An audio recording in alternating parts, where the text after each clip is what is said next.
Hello friends, मैं अभिषेक और आप देख रहे हैं अपना यूट्यूब चैनल प्राइवेट गाइडलाइन।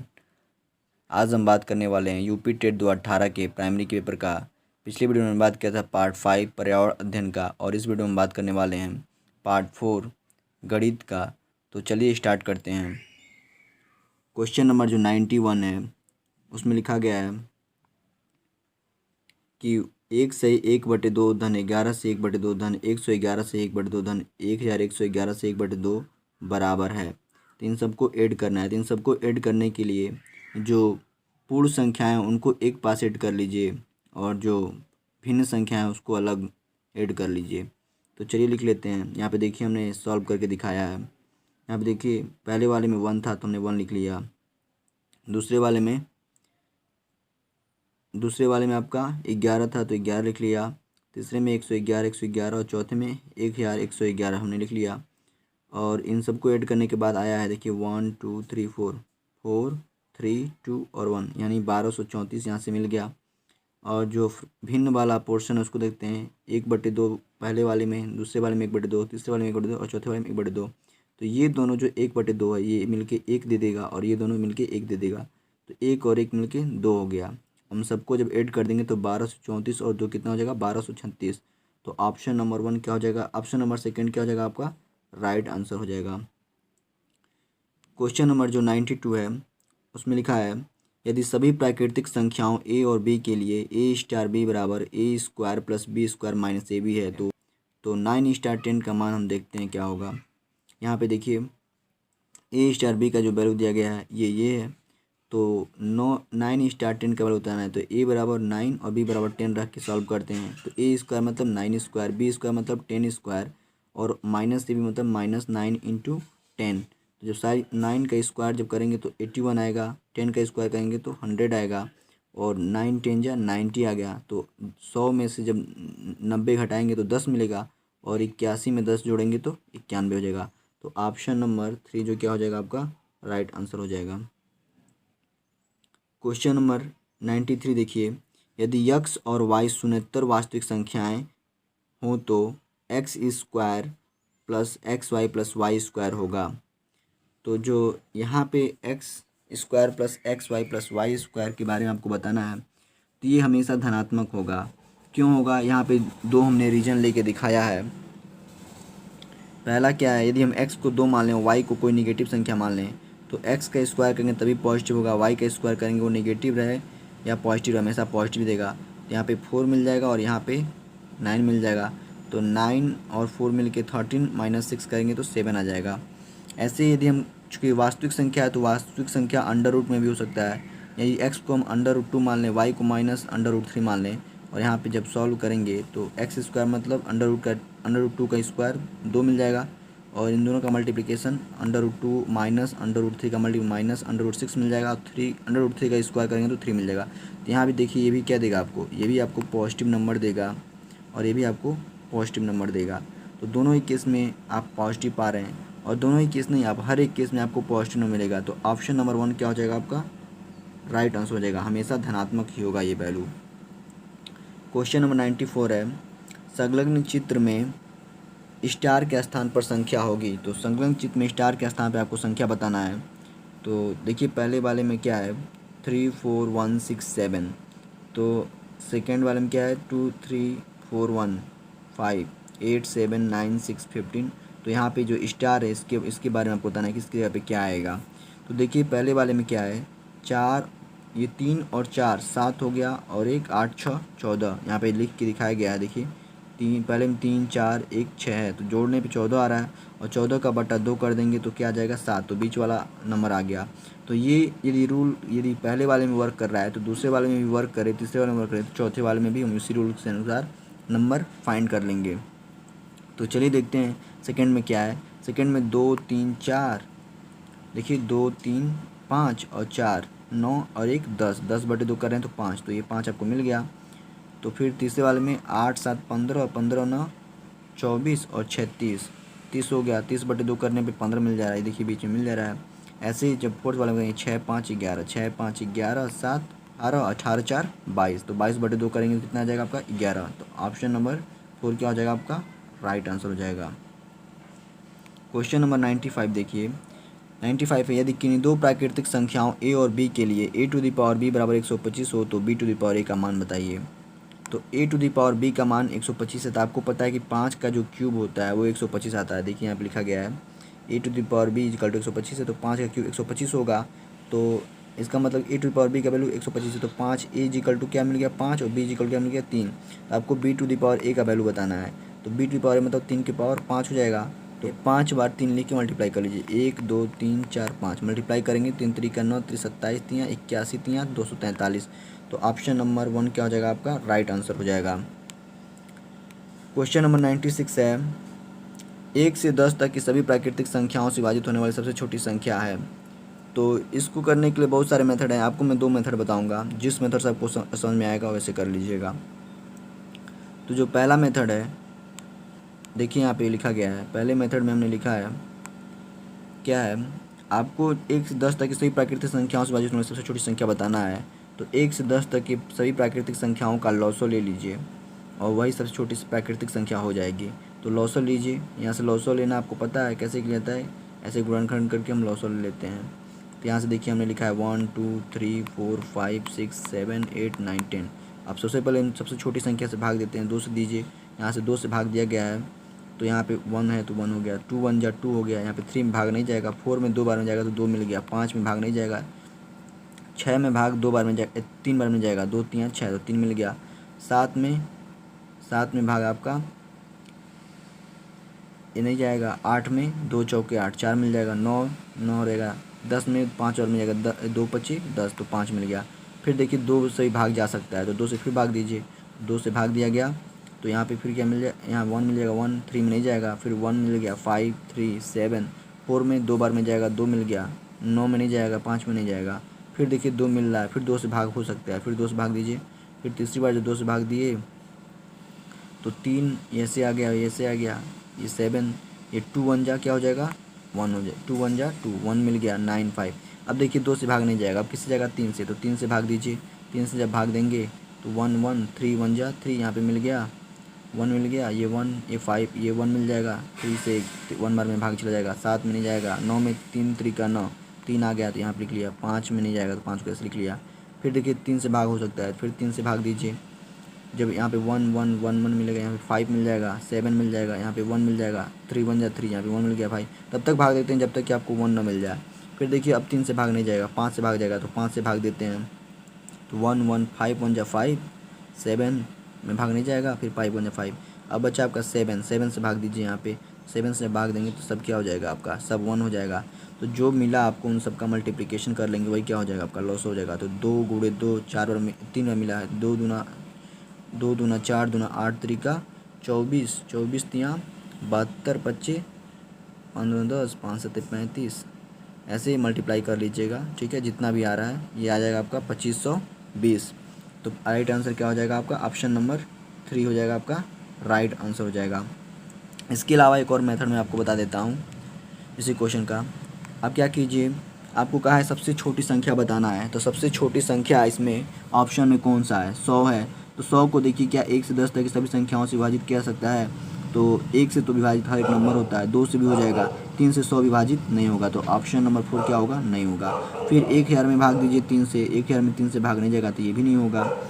फिर तीसरे वाले नंबर में देखिए तीसरा ऑप्शन जो है 2520, इसमें 3 से भाग दीजिए, 2 से भाग हो जाएगा क्योंकि जी लास्ट में 0 है, 3 से भाग देंगे तो 3 से विभाजिता का जो नियम है कि सभी अंकों को जोड़ लीजिए, यदि 3 से भाग हो जाता है तो 3 से विभाजित हो सकता है वो नंबर।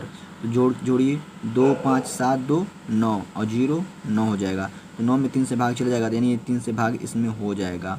फिर 4 से देखिए लास्ट के 2 डिजिट को 4 से भाग दीजिए, 4 25 20, यानी 4 से भाग हो जाएगा। फिर 5 से देखिए 5 में भाग देने के लिए लास्ट में 5 हो या फिर 0 हो, तो 0 लास्ट में तो 5 से भाग हो जाएगा। 6 से देखिए 6 को क्या लिख सकते हैं, 6 को 2 गुणे 3 लिख सकते हैं, 2 से भी भाग हो रहा है 3 से भी भाग हो रहा है तो 6 से भी भाग हो जाएगा। 7 से भाग देके देख लीजिए, 7 7 तरीका 21, 4 बचा 42 हो गया, 7 6 के 42, 7 से भी भाग हो जा रहा है। 8 से 2 से भाग हो रहा है, 4 से भाग हो रहा है, तो 4 दूना 8 से भी भाग हो जाएगा। और 9 से भी भाग देने का जो रूल है वो सभी अंकों को जोड़ लीजिए, यदि 9 से भाग हो रहा है तो 9 से भाग उस संख्या में हो जाएगा। तो 2 5 7 2 9 और 0 9, तो 9 से 9 एक कम 9, 9 से भाग हो जा रहा है, यानी इस संख्या में 9 से भाग हो जाएगा। 10 से लास्ट में 0 तो 10 से भाग हो जाएगा। तो ऑप्शन नंबर 3 क्या हो जाएगा आपका? ऑप्शन नंबर 3 जो हो जाएगा आपका राइट आंसर हो जाएगा। चलिए क्वेश्चन नंबर 97 देखते हैं। 97 है, यदि 4/8/2017 को शुक्रवार है तब 21 दिनों के बाद कौन सा दिन होगा? तो 21 दिनों के बाद 61 दिनों के बाद कौन सा दिन, 61 दिनों के बाद कौन सा दिन होगा? तो चलिए देखते हैं। एक चीज़ यहाँ पे लिखा गया, देखिए यहाँ पे सोल्यूशन लिखेंगे साइड में 97 का। तो यहाँ पे जो लिखा गया है जो सोल्यूशन, उसको थोड़ा सा देखिए। यहाँ पे हमने बताया है क्या है कि प्रत्येक 7 दिन बाद वही दिन आता है। सप्ताह में देखिए, सप्ताह में 7 दिन होते हैं और प्रत्येक 7 दिन के बाद यदि आज सोमवार है तो अगले आज के 7 दिन बाद कौन सा दिन आ जाएगा? यदि आज को छोड़ के देखेंगे तो 7वें दिन आएगा। यदि आज को आप ले रहे हैं तो 7 दिनों बाद आएगा। 7 दिनों बाद कौन सा दिन आएगा? सोमवार आएगा। तो यहाँ पे प्रत्येक 7 दिन बाद वही दिन आता है। जैसे शुक्रवार को छोड़ 7वें दिन क्या होगा? शुक्रवार होगा। इन 7वें दिन शुक्रवार को यदि छोड़ के हम बात करें तो आज के शुक्रवार के छोड़ने के बाद 7वें दिन फिर शुक्रवार आएगा। फिर 14वें दिन भी शुक्रवार होगा। जैसे ही 7 के टेबल पढ़ेंगे, जितनी बार आएगा उतने दिन शुक्रवार ही आएगा। तो 7 दूना 14, 7 त्रिका 21, 7 चौका 7 चौटे 56, 7 9 63। 63वें दिन भी शुक्रवार होगा। तो 63वें दिन शुक्रवार होगा। लेकिन आपसे पूछा है 61 दिनों के बाद, 61 दिनों के बाद कौन सा दिन होगा? 62वां दिन होगा। तो 63वें दिन शुक्रवार है तो इसके एक दिन पहले कौन सा दिन होगा? बृहस्पतिवार होगा। तो राइट ऑप्शन क्या हो जाएगा? Option number 1। क्वेश्चन नंबर 98 है, दिए गए चित्र में A B parallel to C D है तब y डिग्री x डिग्री का मान, y degree minus x degree का मान है। तो चलिए देखते हैं y degree minus x degree का मान क्या आता है।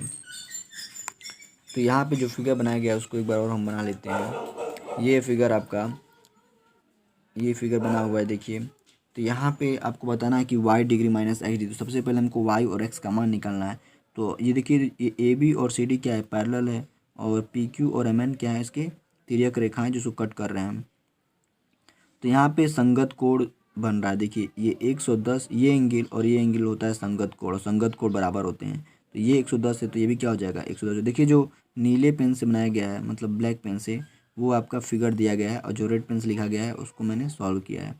तो यहाँ पे 110 डिग्री ये दिया गया था, तो इसके अनुसार संगत कोण के अनुसार ये भी क्या हो जाएगा? 110 हो जाएगा।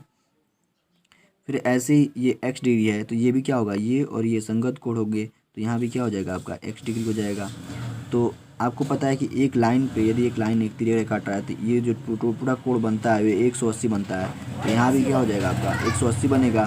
तो 110 और y 180 होना चाहिए, तो y का वैल्यू क्या हो जाएगा? y का वैल्यू हो जाएगा आपका 70 डिग्री। तो देखिए हमने y का वैल्यू क्या लिख दिया है? 70 डिग्री। ऐसे ही यहाँ पे जब 120 और x का वैल्यू क्या होगा? ये भी 180 होगा।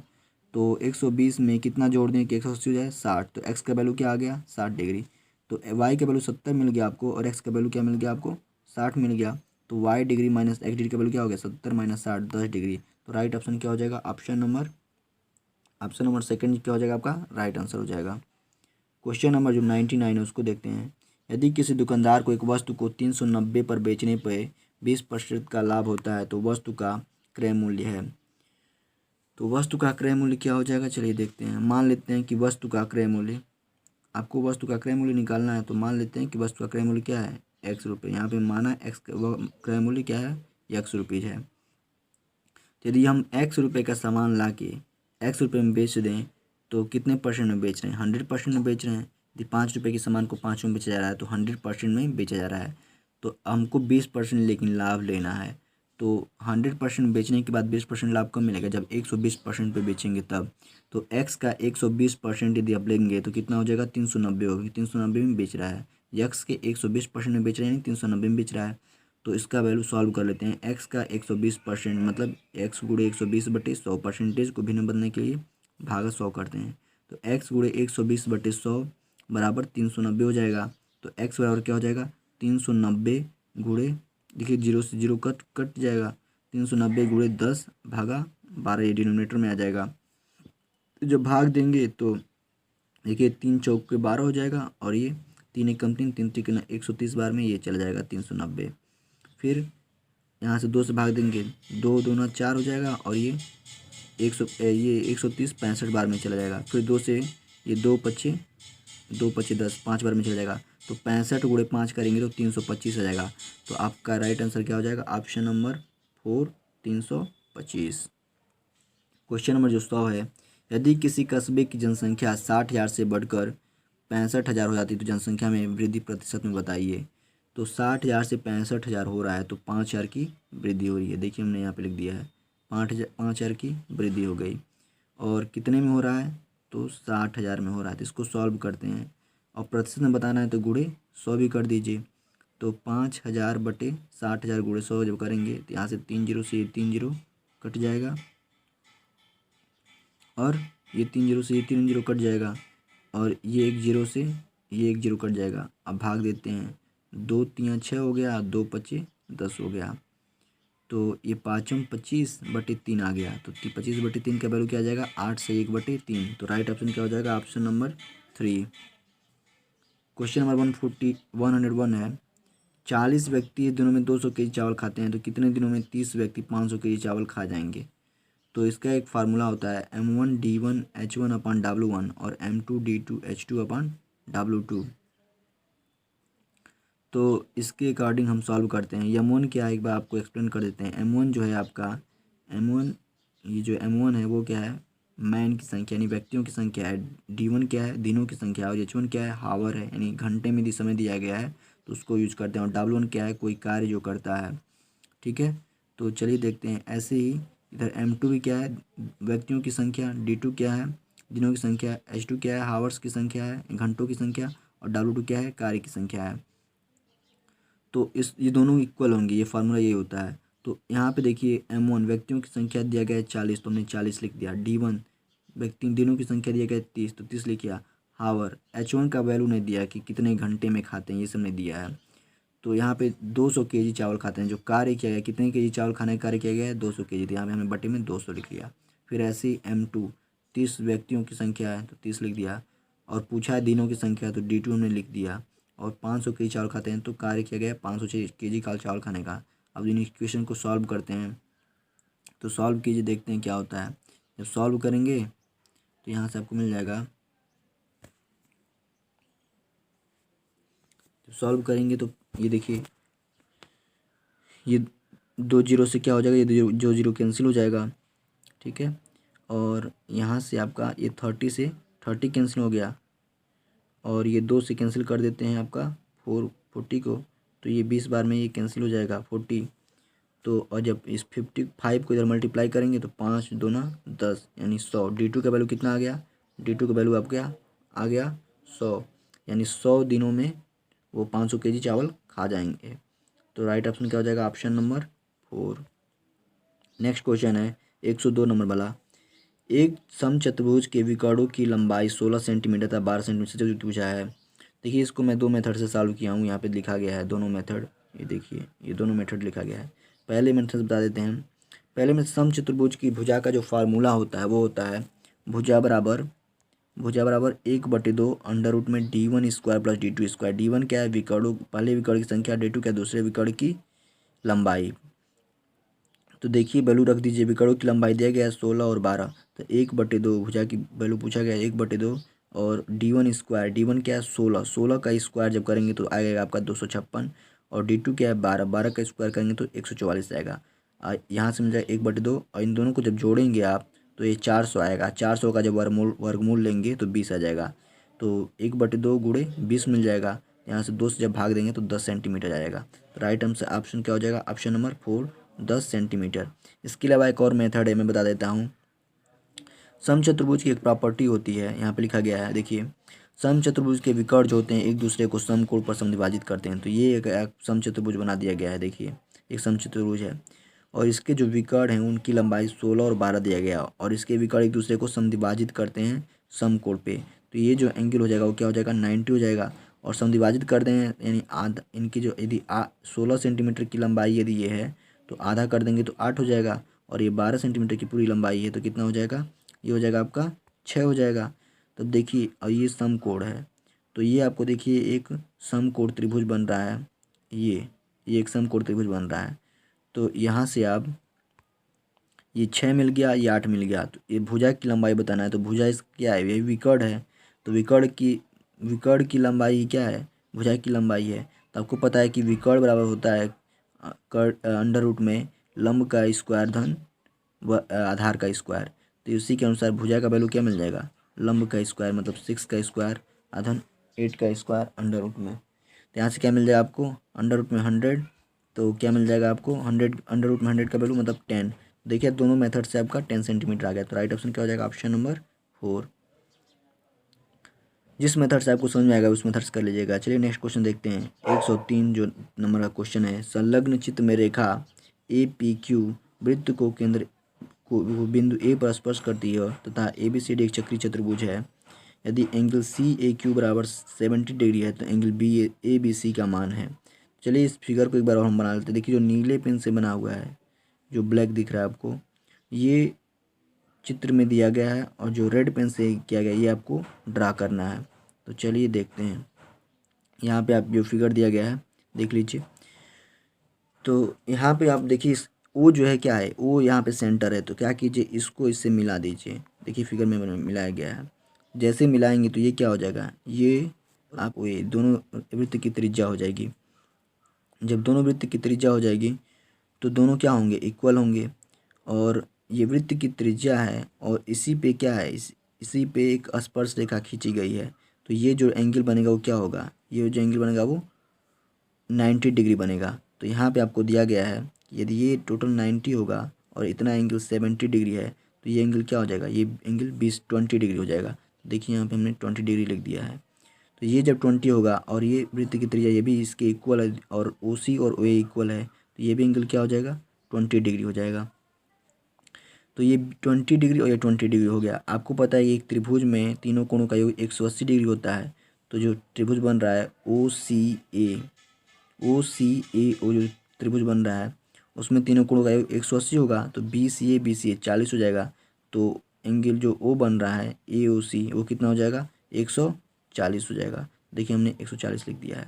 और आपको एक प्रॉपर्टी पता है कि एक ही जीवा से केंद्र पर बना कोण परिधि पर बने कोण का 2 गुना होता है। तो ये 140 है, तो जो परिधि पे कोण बन रहा है वो उसका आधा हो जाएगा 70 डिग्री। तो यहाँ पे हमने 70 डिग्री लिख लिया।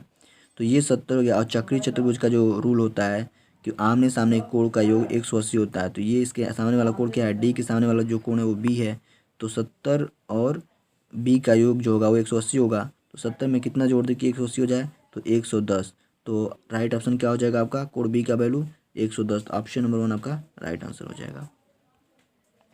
क्वेश्चन नंबर जो 104 है, 8 पेन का क्रय मूल्य 6 पेन के विक्रय मूल्य के बराबर है तो लाभ प्रतिशत है। तो आपको यहाँ पे लाभ प्रतिशत बताना है। जैसे आप मार्केट से 8 पेन खरीद के लाए और 6 पेन को बेचे तो आपको आपका क्रय मूल्य निकल गया।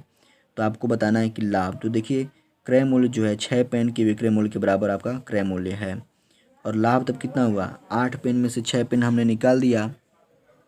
8 में से 6 जब निकाल देंगे तो 2 पेन के विक्रय मूल्य के बराबर क्या हो जाएगा, लाभ हो जाएगा। तो लाभ प्रतिशत क्या हो जाएगा, यह है 6 पेन के विक्रय मूल्य के बराबर क्रय मूल्य है। तो 2/6 गुणे लाभ प्रतिशत निकालना है तो गुणा करना पड़ता है। तो 2/6 गुणे 100। तो इसको सॉल्व कर लेते हैं। 2 1 कम 2 2 3 6 हो गया। तो 100/3 करेंगे तो 33 सही 1/3% हो जाएगा। तो ऑप्शन नंबर क्या हो जाएगा, ऑप्शन नंबर 1 जो होगा आपका राइट हो जाएगा। 33 से 1/3%। क्वेश्चन नंबर 105 देखते हैं। क्वेश्चन नंबर 105 है, निम्न में से कौन सी परिमेय संख्या 3/5 और 4/5 के मध्य नहीं आती है। तो 3/5 का जो वैल्यू होगा, यहाँ देखिए 3/5 का जो वैल्यू होगा क्या होगा 0.6 और 4/5 मतलब 5×8 40 हो जाएगा, यानी 0.8। 4/5 के बल 0.8 हो गया। तो इन ऑप्शन जो दिए गए हैं इसमें कौन सा है जो इनके बीच नहीं आएगा, तो सबका वैल्यू निकाल लेते हैं। 7/10 का वैल्यू हो जाएगा 0.7। 19/30 का जो वैल्यू होगा 1.9/3 हो जाएगा। और जब भाग देंगे 3 से तो आपका 0.63 आ जाएगा। यहाँ पे 2/3 देखिए इसका वैल्यू आएगा 0.66। और 16/30 का भी वैल्यू जब भाग देंगे यहाँ पे देखिए 0.53 आ जाएगा। तो देखिए 0.6 और 0.8 के बीच में कौन नहीं आ रहा है, तो ये आएगा, ये भी आएगा 0.6 और 8 के बीच में, ये भी आएगा। लेकिन ऑप्शन नंबर जो 4 है 0.53 आ रहा है, ये 0.6 और 0.8 के बीच में नहीं आ रहा है। तो राइट आंसर क्या हो जाएगा, ऑप्शन नंबर 4 आपका राइट आंसर हो जाएगा। 106 जो है लिखा है, यदि 3 पेन 2 पेंसिल 4 रबर का मूल्य 92 रुपये है तथा 8 पेंसिल और 16 रबर का मूल्य 68 है तब 24 पेन का मूल्य है। तो यहाँ पे देखिए लिखा गया है, देखिए जो भी है बगल में सॉल्व किया गया है। 3 पेन और 2 पेंसिल और 4 रबड़ का मूल्य 92 है, और फिर दिया गया है कि 8 पेंसिल 16 रबड़ का मूल्य 68 है। तो यहाँ पे देखिए, यहाँ पे आपको दिया गया है 2 पेंसिल और 4 रबड़ का मूल्य और प्लस 3 पेन का मूल्य 92 रुपये है। यदि आप 2 पेंसिल 4 रबड़ का मूल्य निकालें तो 3 पेन का मूल्य निकाल सकते हैं। तो यहाँ पे 2 पेंसिल और 4 रबड़ कब आएगा, जब आप 4 से भाग दे दें। यदि 4 दूना 8, 2 पेंसिल हो जाएगा, 4 चौके 16, 4 रबड़ हो जाएगा, और जो 68 में 4 से भाग देंगे तो 17 आ जाएगा। देखिए यहाँ पे भाग दिया गया है, तो आपको मिल गया 2 पेंसिल प्लस 4 रबड़ का मूल्य 17 रुपया। तो इसको क्या कीजिए, यहाँ पे इसको रख दीजिए, तो आपको मिल जाएगा 3 पेन। यहाँ देखिए 3 पेन बराबर क्या हो जाएगा, जब इसका वैल्यू जब आ जाएगा 17 रुपया, तो 3 पेन का मूल्य क्या हो जाएगा, 92 माइनस 17। यहाँ देखिए 92 माइनस 17 जो आ जाएगा 75। तो 3 पेन का दाम 75 आ गया, तो 1 पेन का दाम 3 से भाग दे दीजिए, 25 मिल जाएगा। 1 पेन का दाम 25 रुपया हो गया, तो आपको बताना है 24 पेन का दाम। तो 24 पेन का जो प्राइस हो जाएगा 24 गुणे 25, तो 24 गुणे जब 25 करेंगे तो 25 चौक को 100, 0 10 मिला, 25 दूना 50, 10 60, 600 रुपया। तो राइट आंसर क्या हो जाएगा, ऑप्शन नंबर 4 जो हो जाएगा आपका राइट आंसर हो जाएगा। क्वेश्चन नंबर 107 जो है, हम एक त्रिभुज की रचना नहीं कर सकते यदि हमें दिया गया है केवल 3 कोण, 2 कोण, 1 भुजा, केवल 3 भुजाएं, 2 भुजा और उनके मध्य का कोण। तो इसका जो राइट ऑप्शन हो जाएगा ऑप्शन नंबर 1।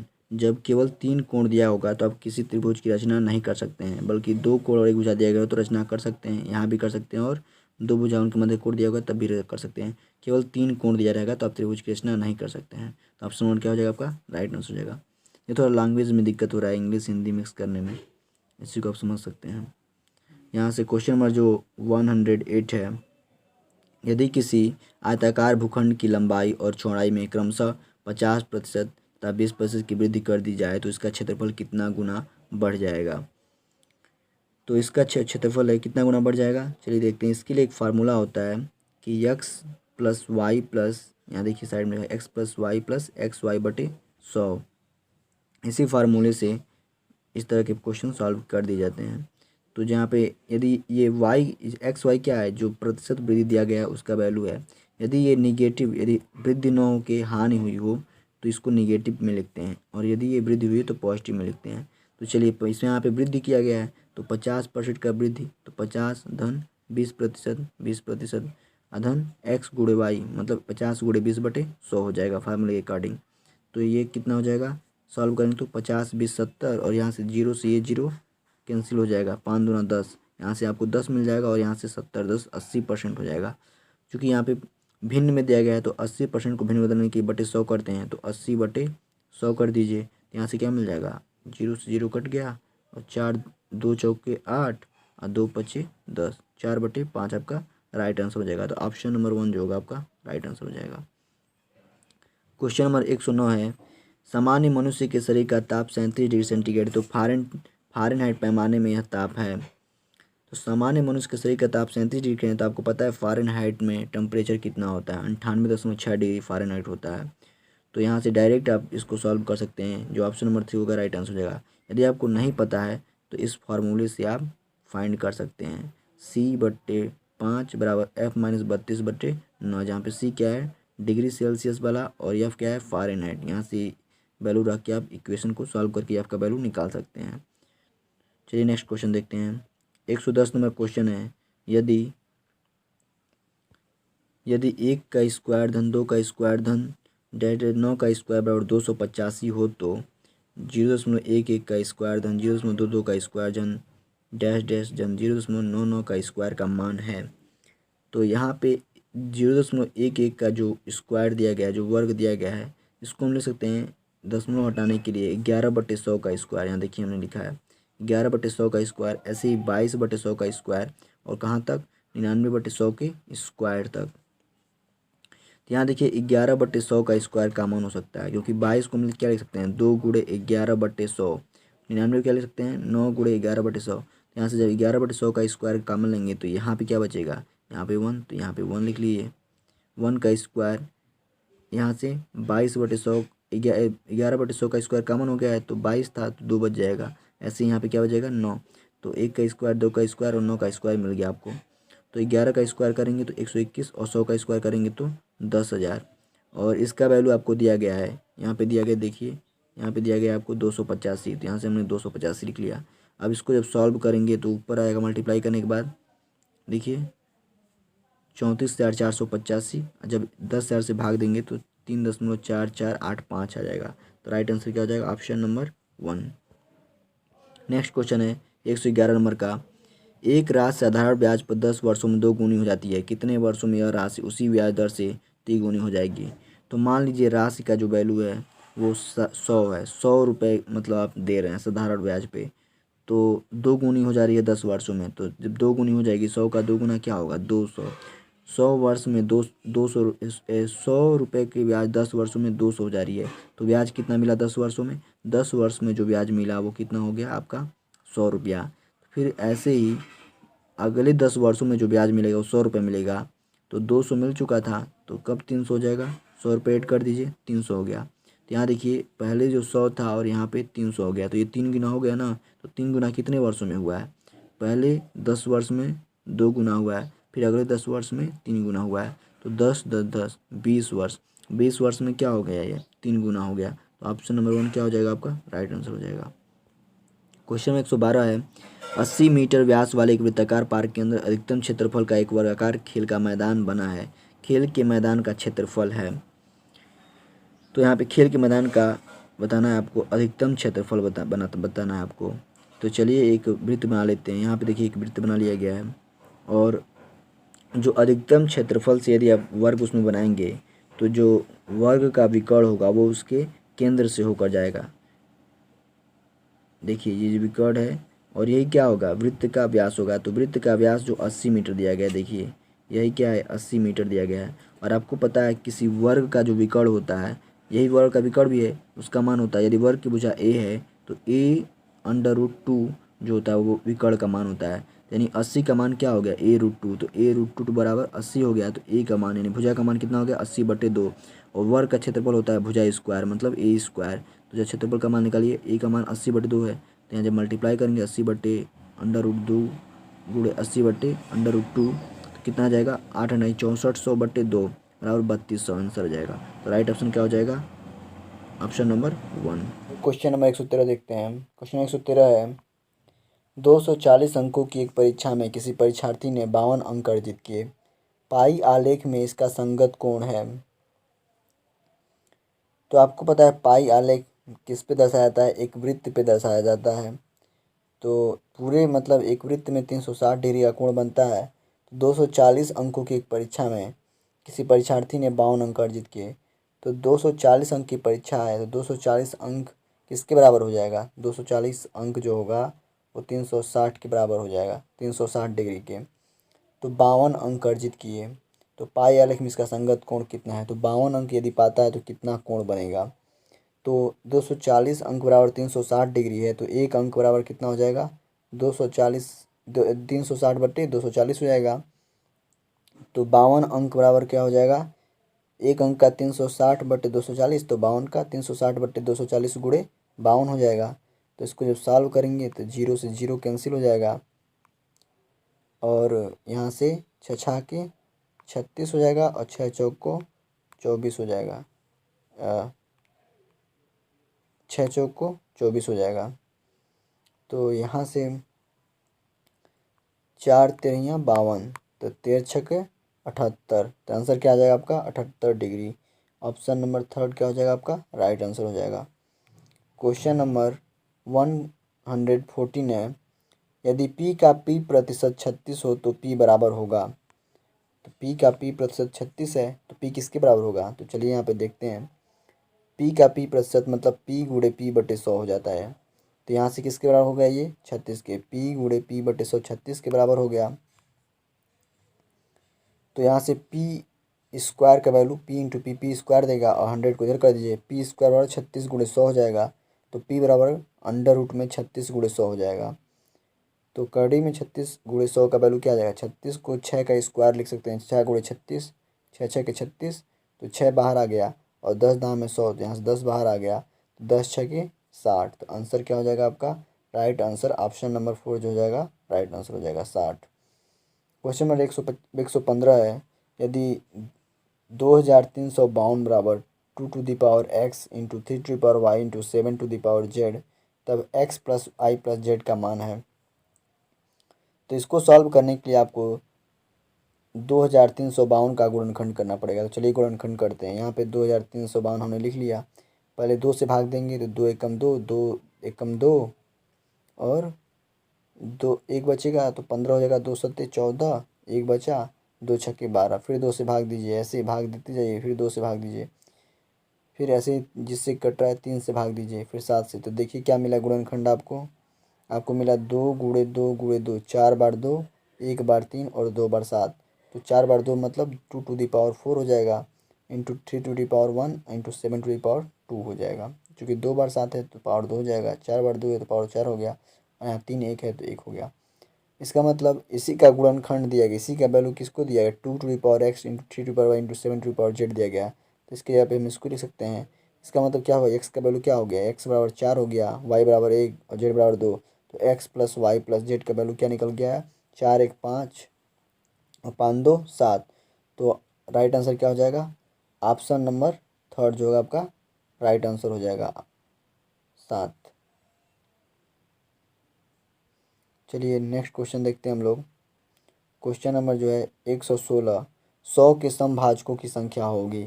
तो 100 के समभाजकों की संख्या ज्ञात करना है। तो सबसे पहले हम ज्ञात करते हैं 100 के सभी भाजक। तो ये 100 हो गया, 100 किससे कटेगा, 1 से कटेगा, 2 से कटेगा, 4 से कटेगा, 3 से नहीं कटेगा, 5 से कटेगा, 10 से कटेगा, 20 से कटेगा, 25 से कटेगा, 50 से और 100 से। तो अब देखते हैं इसमें कौन सम है। तो एक सम 2 है, दूसरा 4 है, तीसरा 10 है, चौथा 20 है, पाँचवा 50 है और छठवां 100 है। तो कितने समभाजक हो गए, 6। तो राइट ऑप्शन क्या हो जाएगा, ऑप्शन नंबर 2। इसके अलावा आपको एक और मेथड बता देते हैं। यदि कुछ बड़ा नंबर दे देगा तो आप इससे निकालने में आपको दिक्कत होगी। तो इसका फार्मूला क्या होता है, कैसे इसका मेथड क्या होता है, इजली मेथड जिससे हम यूज़ कर सकते हैं। तो 100 को क्या लिख सकते हैं, 100 को लिख सकते हैं 4 गुणे 25। तो 4 किसका स्क्वायर हो गया, 2 का स्क्वायर, और 25 5 का स्क्वायर।